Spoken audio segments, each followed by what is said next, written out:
Oi, gente, promessa é dívida, né? Estou de volta aqui para a entrevista com o Dr. Silvio Provenzano, que já está na linha conosco. Alô, doutor Silvio, boa tarde. Boa tarde, Fernando. Mandando abraço para o Luiz Henrique.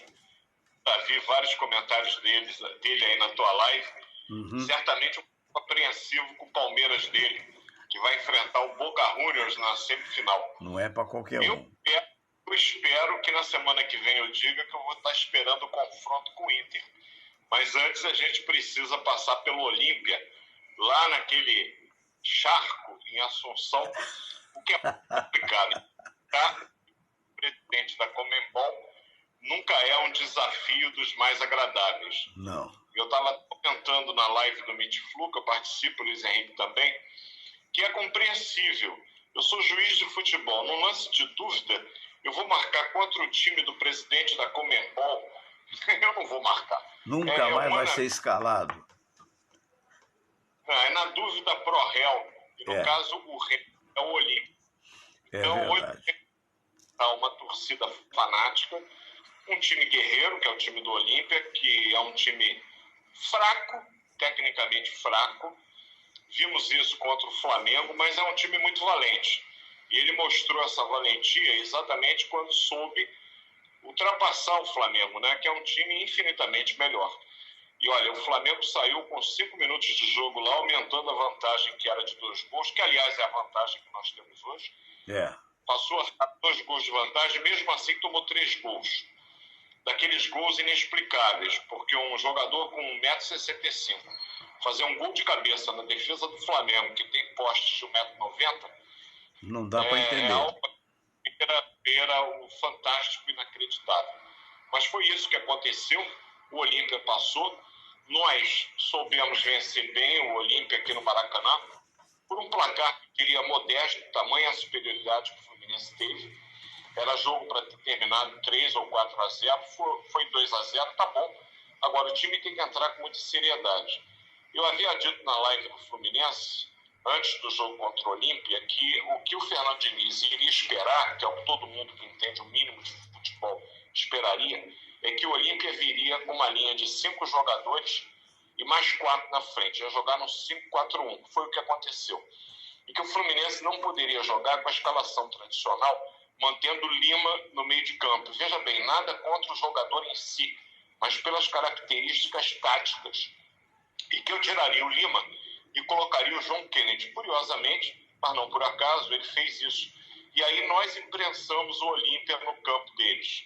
E com isso conseguimos a vantagem de 2 gols. E eu disse, mas aí eu já sei que ele vai fazer diferente, que o jogo de hoje é um jogo completamente diferente. E aí eu entraria não com o Lima, também não entraria com o John Kennedy, eu entraria com o Martinelli no meio de campo, para dar mais segurança à defesa. Acontece que eu já soube por amigos que estão em Assunção, o Vitor Lessa, o Toledo, o Varela, que parece que o Diniz vai entrar exatamente no mesmo time que jogou aqui contra o Olímpia. Portanto, um time ofensivo lá. Olha, coragem, muita coragem, tá? Eu entraria com um time um pouco mais cauteloso. Enfim, mas de qualquer forma, acreditar que nós temos mais time e que com a experiência que nós temos dos jogadores, o Fábio, o Felipe Melo, o Ganso, o Cano, a gente vai conseguir aguentar a pressão que vai ser grande. Bom, era tudo isso para falar sobre futebol. O resto agora eu respondo o que você perguntar. Não, mas justamente hoje é importante essa fala, né? Porque você tem também uma vasta experiência, não só na medicina, mas também na coisa do futebol, né? Eu sempre procuro falar para as pessoas que o nosso querido Silvio Provenzano tem curso de juiz, não é isso? Não, de técnico de futebol. O curso tinha o título de Allenatore di Calcio, foi na Itália. Treinador de futebol. Na verdade, o esquema italiano, eles sempre jogam com líbero, né? É um esquema mais defensivo. Mas o curso de técnico, ele é universalizado. Em futebol a gente aprende vendo jogos na prática, aprende dando treino, coisa que eu nunca fiz, e lendo. Eu leio muito sobre futebol. E eu sempre disse que o esquema do Fernando Diniz é muito voltado àquele esquema que o Rinus Michel criou na Holanda em 74, o carrossel holandês. A gente tem um carrossel laranjal, não é o holandês. É diferente, porque eu não tenho Cruyff, eu não tenho Niskens, eu não tenho Rep, eu não tenho jogadores fantásticos que a Holanda tinha. Mas tenho jogadores inteligentes, que entenderam aquilo que o Diniz quer. Então hoje o Fluminense é um time que tem, de certa forma, algo que lembra muito a Holanda. Sai tocando de trás, evita rifar a bola. É um jogo bonito de ser visto. Agora, tem que se ter cuidado. Eu não ficaria tocando bola lá atrás hoje contra o Olímpia, não. É verdade. Para dentro do campo do Fluminense, que é tudo que os paraguaios querem. Eu quero eles longe da área do Fluminense hoje. Tá certo. Bom augúrio, né? O augúrio perfeito. Mas agora vamos, doutor Silva, a Ana Rosa de Madureira, sabendo que o amigo viria aqui, sempre às vezes as pessoas me mandam perguntas pelo WhatsApp, né? E ela faz uma pergunta interessante. Ela disse que ela é cardíaca e é tricolor. E ela tem muito medo dessas decisões, dela ter um piripaque. As palavras dela são procedentes? Olha, Ana Rosa, eu vou ser sincero. Quando a pessoa me diz eu sou cardíaca, eu, como médico, procuro saber exatamente qual é o problema cardíaco que a pessoa tem. Sim. Porque, às vezes, tanto quanto eu, tem pressão alta. E eu costumo dizer o seguinte: hipertensão arterial sistêmica não é uma doença cardíaca. É uma alteração dinâmica que, quando não é devidamente tratada, controlada, pode, com o tempo, levar ao desenvolvimento da chamada cardiopatia hipertensão. É um fator de risco para infarto. Eu não sei qual é o problema dela para poder ficar aqui, evidentemente, dando aula de medicina. Sim. Mas eu recomendo que ela mantenha o tratamento, que ela faça isso regularmente, independente de qualquer coisa. Eu nunca esqueço sempre o senhor, que ele sempre me dizia, não, eu não tomo remédio de pressão. Por quê? Eu vou tomar uma zinha. É nesse dia que você devia tomar o remédio, talvez até dobrado. Pois é. Olha, isso vem de acordo com o que o Pedro José, aí de Copacabana, está perguntando. Camomila ajuda? Ajuda. Camomila é um fitoterápico relaxante. Como dizer o seguinte, inclusive, trata-se tão somente de um jogo de futebol, que envolve emoção. Até porque essa é a beleza do futebol, a emoção que está envolvida na torcida. Mas é apenas um jogo. Terminados os 90 minutos, a vida segue. A gente não pode assistir um jogo de futebol como se a dependência da cidade. Até porque não depende. A nossa cidade está muito mais voltada para as realizações pessoais. Verdade. E não nas realizações que um grupo de jogadores que usa as cores que a gente torce vai conquistar em campo. A gente vai torcer por eles, eu vou torcer muito. Mas com moderação, né? Fernando, eu hoje em dia sou um torcedor de futebol que beira o suíço. Eu assisto o jogo basicamente em silêncio, poucas manifestações efusivas, né? A Paula, que felizmente não está aqui para me contestar, sim, porque ela fala, você não tem manifestação? É claro que a gente tem pouco quando saiu. Mas eu me mantenho absolutamente tranquilo durante o jogo. Espero que logo mais a gente tenha motivos para festejar. É claro que você dormir com uma vitória, sabendo que conquistamos uma semifinal, e eu disse na nossa live que o jogo mais importante do Fluminense, indiscutivelmente, nos últimos 15 anos, vai acontecer hoje. Por quê? Porque aquela final da LDU em 2008, em junho de 2008, semifinal essa que até hoje está engasgada na garganta de todos os tricolores, da forma como perdemos uma Libertadores mais fácil do mundo e conseguimos a proeza de em casa perder para a LDU e perdemos nos pênaltis, né? O senhor Baldatti teve uma participação, deixou de marcar um pênalti claríssimo no Washington, tudo quanto era motivo, ele tentava inverter faltas, foi uma atuação desastrosa dele. E a gente acabou perdendo, e não vou botar na culpa da arbitragem, faltou competência e, inclusive, na época, maturidade ao Renato Gaúcho, que era o treinador do Fluminense, que, ganhando de 3-1, ele mandou o time segurar a bola. Uma coisa absurda. Naquela hora, era partir para cima da LDU, fazer o quarto, fazer o quinto. Eles estavam desnorteados. E o Renato Gaúcho assoviou à beira do campo para o Fernando Henrique, mandando segura a bola. Eu não entendi aquilo. Uma série de erros que cometemos e que nos custou o que seria o título mais fácil da Libertadores. Então, aquela noite de junho de 2008 permanece mal dormida na cabeça de todo tricolor. E desde aquele dia, o jogo mais importante vai acontecer hoje. Então, é natural que todos nós estejamos com certa ansiedade, mas uma ansiedade, no meu caso, dentro do controlável. Eu estou aqui, como você está vendo, no meu consultório, trabalhando, atendendo. Agora eu vou ao Conselho de Medicina, que eu tenho alguns processos que eu tenho que dar andamento, para mais tarde chegar em casa, tomar uma sopinha, que é uma coisa leve. Não faço uso de bebidas alcoólicas há 16 anos, portanto permanecerei rigorosamente no meu normal, torcendo civilizadamente por uma vitória que eu coloquei no Facebook há pouco. Estimo que será 2-1. 1-0 tá bom, né? 1-0 tá de bom tamanho. Acho que empate dá, né? Empate dá. Hoje, até perder por um gol de diferença nos coloca na semifinal. Mas a gente tem que entrar em campo sempre com o propósito de ser um time vencedor. Se entrar para perder de 1-0, arrisca perder de 2 ou mais e ser eliminado nos pênaltis. Então a gente tem que entrar como se tivesse 0-0, mas sabendo que no momento a vantagem está do nosso lado. Jogar com inteligência e saber que vai ter uma grande do time adversário, da torcida e da própria arbitragem. Os jogadores têm que ser inteligentes, não podem se deixar levar por aquela catimba que é tão característica do sul-americano. Porque eles vão catimbar, está dentro do papel deles. A gente, nada diferente. Eu não esperaria nada diferente se eu fosse jogar. Mas na minha idade eu não tenho mais essa pretensão. Tá certo, tá certo. A Neuza Guimarães, doutor Silvio Provenzano, gosto muito dele, não o conheço pessoalmente. Obrigado. Mas eu gostaria de saber o seguinte: outro dia eu estive no meu médico, ela é de Teresópolis. Eu estive no meu médico e ele me falou que eu não deveria jantar tão bem quanto eu janto, porque é um risco. Eu tenho 52 anos de idade e sempre jantei muito por volta de 10 horas. E logo após eu vejo qualquer coisa na televisão até dar sono e dormir.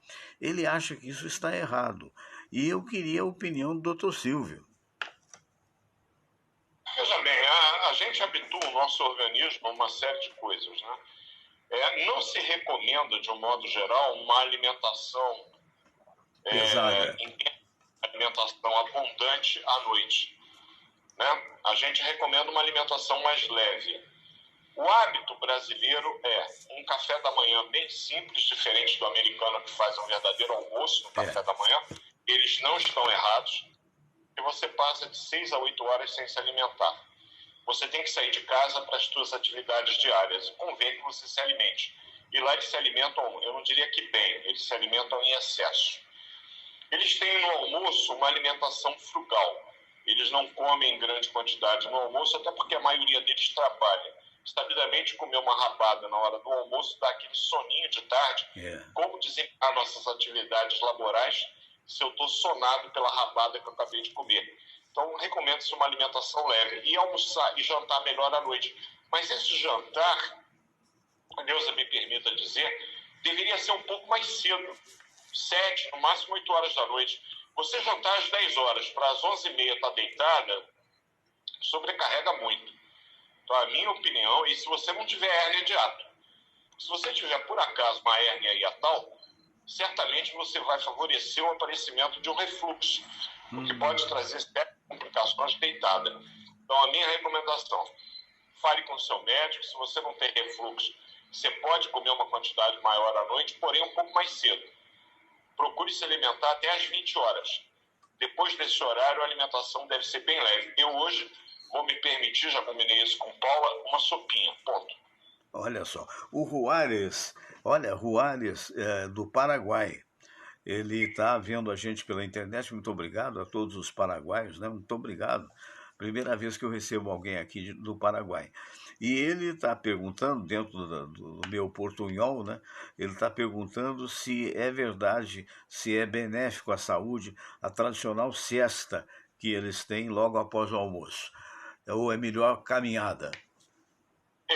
Dizer para o Arias, não hablo espanhol, pero es interessante ter a siesta à tarde. Por quê? Se eu tenho uma alimentação maior na hora do almoço, o meu organismo, ele secreta muito ácido para poder digerir aquele alimento. Natural. Esse ácido, ele é compensado por uma liberação de reserva alcalina. Essa reserva alcalina, ela induz no cérebro humano um estado de sonolência. Então, depois que você come uma alimentação mais pesada, meia hora, 40 minutos depois de ter terminado de comer, você é invadido por aquele soninho, que é a siesta que eles fazem de aproximadamente 2 horas. É saudável? É. O problema é que a nossa vida de mortais comuns não nos permite dispor de 3 horas à tarde. Existem lugares onde isso já é programado. A pessoa trabalha de 8 até meio-dia e tem de meio-dia a 3 o intervalo onde a pessoa se alimenta e dorme, tira a siesta. Retorna a trabalhar às 3 e trabalha até às 7, 8 horas da noite. Aqui no Brasil nós não temos esse hábito. A gente trabalha normalmente de 8 até às 18 horas, tiramos apenas 1 hora de almoço, que nos impede de ter a siesta. Mas é benéfico? Sim, é benéfico. Olha, graças. Graças, muitas graças. Mas olha, e tem um último participante aqui, que não é o nosso Arias que está lá em Assunção assistindo a live, não, né? Pode até ser, né? Realmente veio por zap. Lá em Assunção hoje. Pode ser. Aí a gente tira o muitas graças. Fala muito obrigado. Um jogador fantástico que nós temos. Então, para mim, o melhor do time é o Arias. Tá certo. É porque ele também é de lá, né? Agora, essa pergunta agora é da Joana. Joana, e ela está perguntando se o café da manhã que nós temos, que o senhor disse que é muito fraco, né? E é mesmo, né? Deveria ser reforçado e o almoço, a exemplo do que acontece nos Estados Unidos, teria que ser apenas um lanche. Na verdade, é um tipo de alimentação, para quem trabalha como nós o dia inteiro, né? Mais adequado. Você ter um café da manhã reforçado, de repente uma carne grelhada, ovo cozido, uma fruta, uma torrada de pão integral, um queijo branco, uma alimentação mais, digamos assim, constante, potente de manhã cedo. Na hora do almoço, um suco, uma coisa mais simples, uma fruta.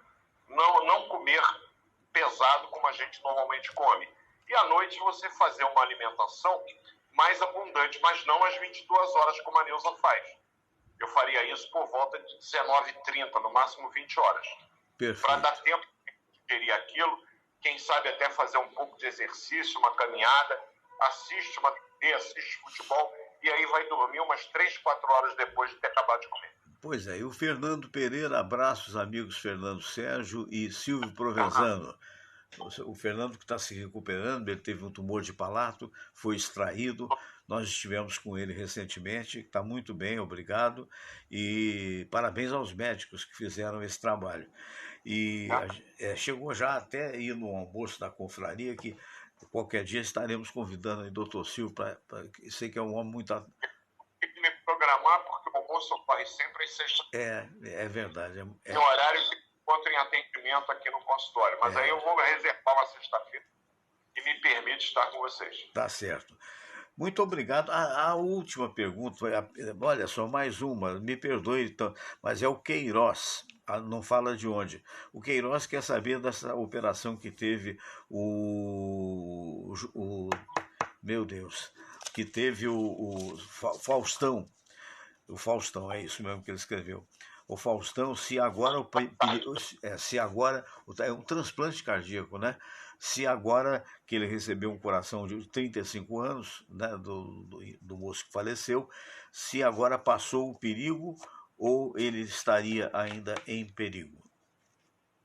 Não, evidentemente que agora os cuidados com os episódios de possível rejeição, né?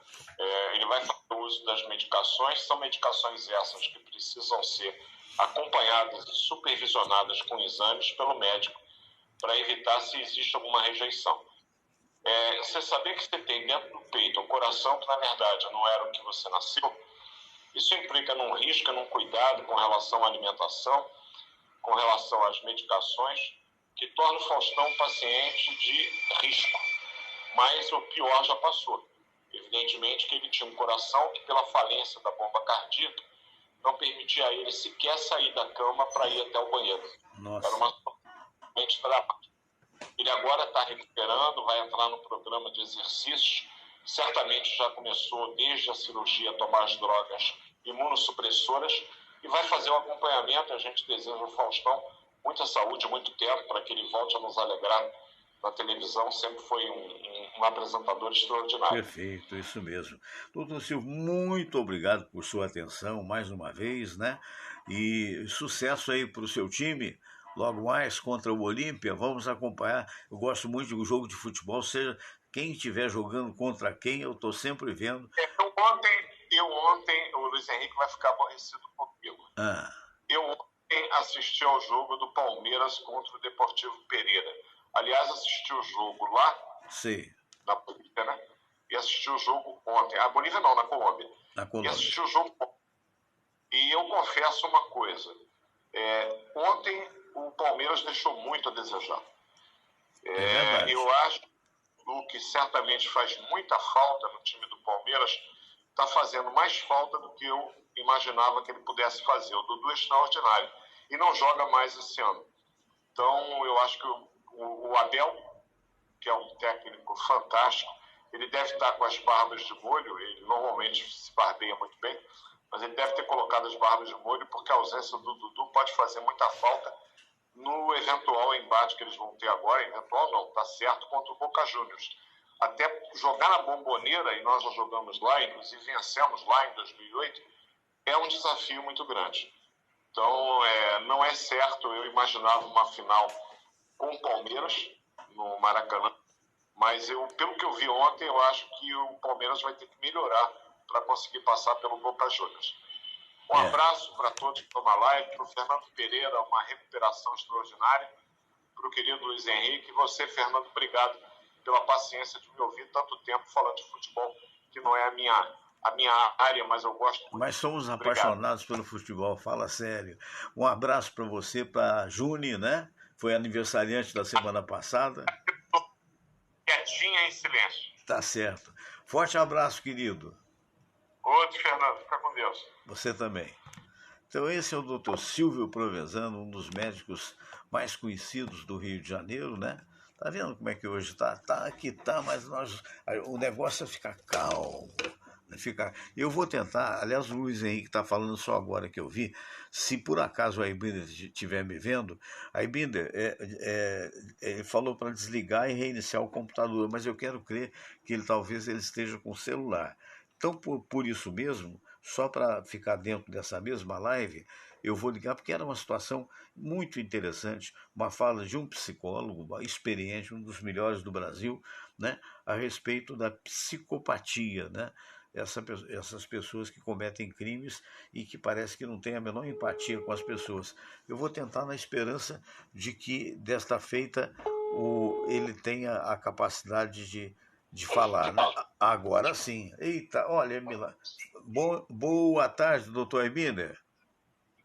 Boa tarde. Vamos falar? Vamos, estamos no ar. Eu consegui. Tá. Mas está ótimo, hein? Mistérios da internet. Mistérios da internet. Deixa eu ver. Deixa eu colocar no suporte aqui. Ok, fica à vontade. Tá certo. Tá vendo? Então a gente vai ter o programa. Foi uma forma inesperada, né? Que houve. São mistérios mesmo da internet. Quero agradecer ao Luiz Henrique, que lembrou, eu já tinha lembrado, talvez você não tenha visto, que às vezes você tem um problema qualquer, você desliga e liga de novo, que deixa já ver o problema. Então... Eu reiniciei o programa, eu reiniciei o telefone, mas não deu. Não, foi isso, está ótimo, está ótimo. Olha lá a tua imagem, como sempre, maravilha, maravilha, Deus é Pai. Depois que nós nos falamos, eu liguei para o telefone da minha mulher, falou perfeitamente. Então, mistério. Agora está ótimo. Eu vou te mandar um e outro para você ver a diferença. Aí, mas esse é o psicólogo Dr. Luiz Aibinder. O Luiz, as pessoas estão perguntando, né, muito, porque está em voga, infelizmente, né, esses crimes que são verdadeiros psicopatas, né? Teve uma pessoa lá na Europa que matou 6 criancinhas, né, foi condenada, 6 bebês. Teve aqui no Brasil mesmo um cara, eu me lembro recentemente, que o cara matou uma senhora de idade, foi entrevistado pela repórter da televisão, e a repórter e perguntou: "Você se arrepende?" "Não, imagina, a minha vida é um livro, uma coisa assim e tal." Quer dizer, o que é de fato o psicopata? Por esses comportamentos, um fato isolado não dá para dar o diagnóstico. Imagine o diagnóstico sendo um quebra-cabeças. Todas as peças têm que se encaixar, várias peças.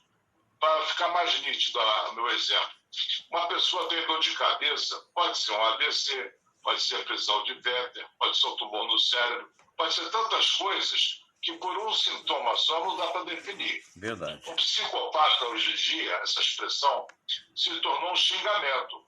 Quando alguém é contrariado, quando alguém faz alguma coisa errada, o fulano é psicopata. É um xingamento, não é um diagnóstico. Entendi. Então, esses exemplos aí, por exemplo, esse que matou várias crianças, ele pode ser um louco, um esquizofrênico, um paranoide, qualquer outra coisa, além de não ser necessariamente um psicopata. O psicopata, ele é uma criatura que já dá sinais desde a infância da doença. Olha só. Não se sabe se essa doença é genética ou alguma disfunção cerebral. Ainda não se sabe a causa. O comportamento do psicopata quando criança acontece o seguinte: ele mente, rouba, tem propensão a tocar fogo nas coisas, agride, e quando agride, por exemplo, coleguinha, ele agride com pau, pedra, ele procura algum tipo de arma para essas agressões.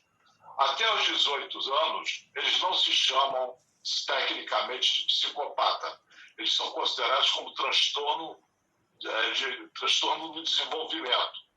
A partir do 14, 18 anos, ele já é promovido a psicopata. São pessoas do mal, não têm culpa, não têm remorso, não se arrependem, não aprendem com os erros e são extremamente carismáticos, simpáticos e envolventes. Esse é o perigo. Eles são inescrupulosos ao máximo. Nem todo psicopata é assassino feito de cinema, sabe? Sei, Nem todos. sei. Muitos são psicopatas chamados corporativos. O cara vai para uma empresa, vai puxando o tapete dos outros, fazendo pequenas traições, fofocas e vai subindo. Tem muito psicopata em todas as áreas, nos escalões altos. Por exemplo, igreja, política. Política atrai muito, porque é poder e dinheiro. E eles mentem descaradamente, com o poder de convencimento ótimo. São extremamente simpáticos. Você conhece vários políticos extremamente simpáticos. Mas quando eles dão um tapinha nas costas, não fica achando que é carinho, não. Ele está procurando um lugar macio para enfiar a faca. São traiçoeiros. Os psicopatas mais perigosos, por exemplo, o maníaco do parque, Susana Richthofen. Sim. Sabe? A Susana Richthofen matou os pais com requintes. Ela e os namorado e o cunhado mataram os pais dela com requintes de crueldade, de planejamento perfeito. Puseram aquelas roupas hospitalares, touca para não cair cabelo, aquele sapato, aquele protetor dos sapatos para não deixar pegadas. Bateram com o pau no pai e na mãe para não fazer barulho em vez de dar tiro. Foi uma coisa muito requintada. No enterro ela chorou horrores, de comover qualquer um. E ela que arrumou tudo. Nossa. Depois de ter matado, na noite que matou os pais, foi para o motel com o namorado. Então, uma pessoa dessa é totalmente insensível ao sofrimento alheio. E, às vezes, eles têm uma mudança de rumo que surpreende. Por exemplo, aquele que matou o filho da Glória Pérez, a filha da Glória Pérez, Guilherme, não sei, Guilherme de Pádua, alguma coisa assim. Ele cumpriu um tempo na cadeia e virou pastor. É verdade. O poder de convencimento a dissimulação, a atração pelo poder de ser pastor, a facilidade de obter algum dinheiro, atrai essas pessoas. Isso é um psicopata e não tem cura. É Não mesmo. tem cura. Agora, em tenra idade, por exemplo, se for detectado em tenra idade, tem como desviar essa psicopatia ou não tem mesmo, desde criança? A pessoa nasce assim. Não tem. Não tem, maltrata animais, é transtorno de conduta. Eu falo transtorno de desenvolvimento, mas eu me engano, isso se chama transtorno de conduta. Ele já nasce assim e já vai sinalizando desde a infância os problemas. Que coisa, hein? Que coisa.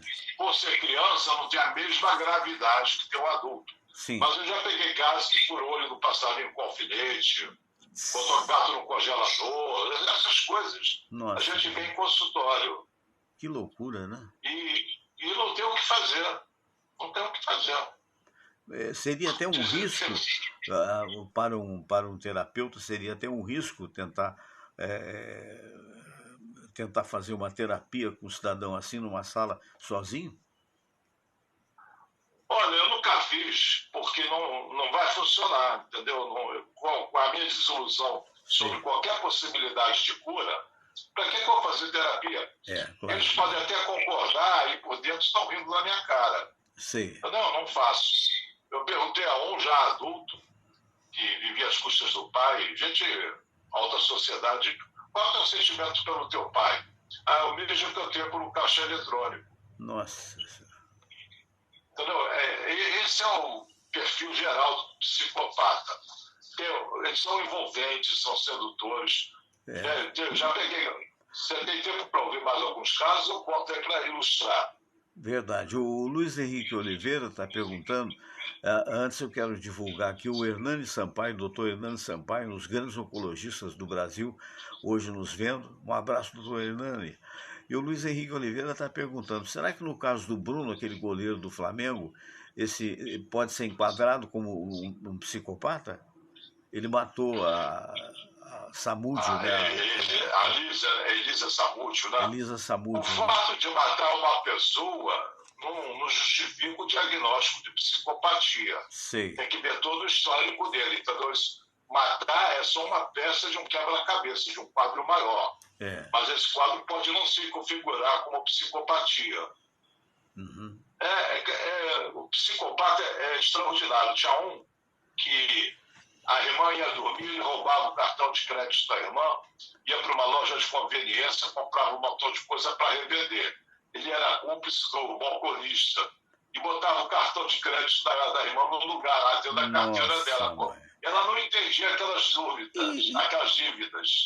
Que loucura. E a história desses que matam e, como é que se diz, cortam a pessoa em pedaços, botam num container ou botam, sei lá.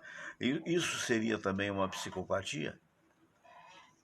Pode ser, pode não ser. Como eu disse, tem que ter uma série de outras características. Sim. Uma vida toda irregular, desrespeito às leis, sexo sem fundo, engana as pessoas, faz miséria.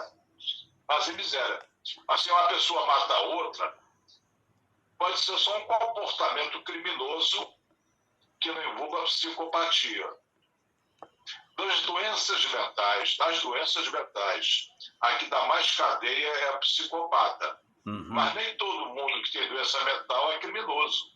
Uma minoria delinque. Até porque o doente mental é muito medroso, de uma maneira geral. Pois é. E seria o caso porque, por exemplo, a imprensa volta e meia divulga, por exemplo, o Sérgio Cabral teve mais de 200 anos de condenação à prisão. 436. Mas ninguém, eu acho uma coisa falha da imprensa divulgar isso. Por quê? Porque ninguém fica mais do que 30 anos preso no Brasil. Então não adianta ter 236, porque com o regime de progressão, muitas das vezes a pessoa sai por bom comportamento ou sai por uma série de coisas. Quer dizer, seria o caso, para tanto crime que a gente vê por aí, seria o caso de ter penas mais severas, por exemplo, a pena perpétua, com o cidadão tendo que se manter. Alguém fala assim, não, tem que ser lá no meio do Amazonas, faz lá uma cercado de onça e bota o cara lá dentro, ele tem que trabalhar para se manter, para pagar o seu próprio esforço. E tem outros que dizem que a pena de morte. A pena de morte, uma vez eu vi uma entrevista de um norte-americano dizendo que ela lá tem uma margem de erro razoável e que, na verdade, seria muito simples. O cara comete, por exemplo, foi até uma mulher, a tal que matou lá fora, lá na Europa, não me lembro o país agora, matou 6 crianças e ia matar outras 6, né? E ela foi presa e tal. Então, o Seito acha assim, a pena de morte é muito cedo, tem muito sofrimento, muito pouco sofrimento. A pessoa é presa, um mês depois é morta. Então, o que seria? Teria que haver uma readequação da lei ou se é a favor dessa progressão que pode soltar a pessoa condenado como o Bruno já foi solto? A questão é muito complexa e eu não tenho conhecimento jurídico para opinar sobre isso. Sei. Alguns psicopatas, por exemplo, se lembra Eliana, uma moça foi morta em São Paulo, depois ficou capturada por um bandido chamado Chambinha, que era menor de idade, incomodava os mais. Lembra disso? Isso, lembro sim. Eliana, sobre o nome eu não me lembro mais, mas eu sei do Champinha. O Champinha está preso até hoje, porque ele tem uma deformidade mental que ele é irrecuperável de carteira assinada. Não tem jeito, né? Esse daí, se soltar, ele vai cometer outros crimes. Ele aterroriza os bandidos. E era menor de idade na época. Nossa. Então, esse indivíduo tem que ser isolado da sociedade. É como deixar um animal selvagem dentro da tua casa, um leão, um tigre. Pode. É um perigo para a sociedade. Pena de morte é um tanto discutível, porque tem muito engano. Muitas vezes o inocente é condenado. Também acho. E o cara ficar preso é bastante duro. O Bruno foi solto, mas ele cumpriu a parte dele. Aquilo que foi. Entendeu? O Sérgio Cabral foi condenado a 436 anos, não foi 236, não. 436. Nossa. Mas ele não fugiu da cadeia, ele foi solto pela lei. Pela lei, Mas... Então, essa progressão de regime também atenua muito o crime. Eles botam, em alguns casos, agravantes do crime. Exatamente. Diversos privilégios. Exatamente. Mas isso é questão legal, jurídica, que eu não entendo bem. Entendo bem. Agora, o psicopata criminoso tem que ficar excluído da sociedade. Definitivamente, Tem um caso muito famoso, o homem criminoso da Terra Vermelha, em São Paulo. Uhum. Lembro. Picadinho. Chico Picadinho tinha esquartejado uma mulher, foi preso, por isso chamou Chico Picadinho. Depois de um certo tempo, deram alta pro cara, liberaram ele. O que ele fez? Esquartejou outra pessoa. Fez outro picadinho. E quantas vezes soltaram e quantas vezes ele faria. Nossa. Ele até foi morto no conflito com alguém. O mundo ficou um pouquinho melhor sem a vida dele presente. É verdade. Então, Fernando, a pena de morte tem que ser aplicada. Eu acho que ela é sujeita a erros irreversíveis. Também acho. Você não vai ressuscitar o cara. Então, agora, que tem que ser, alguns casos têm que ser excluídos do convívio social pelo perigo que eles representam. Perfeito. O nome técnico de psicopata é personalidade antissocial. Não é porque ele não gosta de agito, não. Pelo contrário, eles gostam de agito. É antissocial porque eles são contra a sociedade. Realmente é um risco, né? É um enorme risco. Eu quero agradecer sua presença aí, Binder. Fiquei feliz de a gente ter recuperado aí, de um modo geral, o áudio. Foi problema de informática mesmo, né? E às vezes acontece. Até num programa próximo a gente deve falar sobre a inteligência artificial, né? Que hoje é o que mais se fala, é o que está dominando, um negócio impressionante. E vamos raciocinar sobre. É que o tempo já está curto agora.